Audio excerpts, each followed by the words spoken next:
নামেই ভূমি সেবা মেলা, কিন্তু রাজধানীর তেজগাঁও ভূমি ভবনে চলমান এই আয়োজন নিয়ে সেবা প্রার্থীদের রয়েছে অসন্তোষ। স্টলে স্টলে ঘুরেও মিলছে না সমস্যার সমাধান, রয়েছে নানা অভিযোগ। খালি কটি সে অফিসে যাও, এ অফিসে যাও, এ অফিসে যাও, গেলে কি বই আর দরজা তো যাইতারি না, এর আগে বার করে দেয়। তাহলে কি আমরা গরিব হয়ে কি ট্যাক্সি? মেলায় এসে আমি কোনো উপকার পাচ্ছি না। তাহলে তো আমরা আর এখানে আসতাম না, ভূমি অফিসে যেতাম। তাহলে এই মেলার উদ্দেশ্যটা কি? আমরা কি প্রধানমন্ত্রীর দাওয়াতে এসে কি প্রতারণার শিকার হচ্ছি? ভূমি অফিস মানে সাধারণ মানুষের মনে ভয় আর ভোগান্তির ধারণা। তবে ভূমি সেবা মেলা উপলক্ষে কিছু মানুষ দ্রুত সেবা পাওয়ার অভিজ্ঞতা নিয়ে ফিরলেও বেশিরভাগ গ্রাহকই এই মেলার যৌক্তিকতা নিয়ে প্রশ্ন তুলেছেন। আমাকে কেউ সলিউশন দিতে পারছে না। এই মেলা করে গভর্নমেন্টের লক্ষ লক্ষ টাকা ক্ষতি খরচ করে কি লাভ পেলাম আমি? নিজের জমি নিয়ে ২৬ বছর ধরে ভোগান্তিতে থাকা অবসরপ্রাপ্ত স্কুল শিক্ষিকা মমতাজ রহমান দম্পতি এসেছেন মেলায় সেবা নিতে।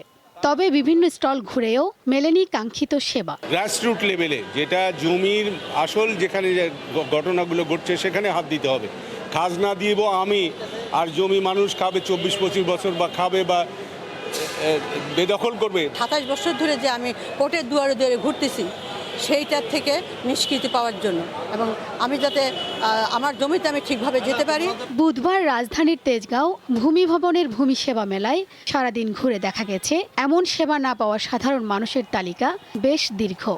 যেমন গাজীপুরের শাহাবুদ্দিন, ছেঁড়া পর্চার কারণে তিনি জমি বিক্রি করতে পারছেন না। তারা কাজকে অ্যাভয়েড করার জন্য তারা আমাকে বলে দিল আপনার এই সেরাতেই চলবে।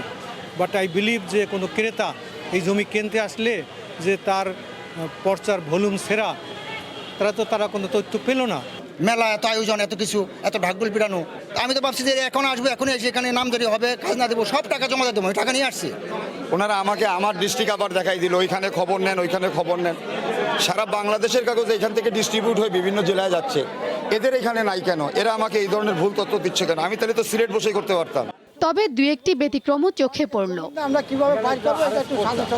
মেলায় এসে দ্রুত সেবা পাওয়ায় সন্তুষ্টির কথাও জানান কেউ কেউ। খতিয়ানের নাম্বার সঙ্গে নাম মিলে না বলে বারবার রিজেক্ট করতেছিল, আসছি ওরা ঠিক করে দিয়েছে। মেলায় যে কোনো অভিযোগ নিষ্পত্তির কথা থাকলেও ভূমি কর্মকর্তারা বলছেন জনসচেতনতা বাড়ানোর জন্যই এই মেলার আয়োজন।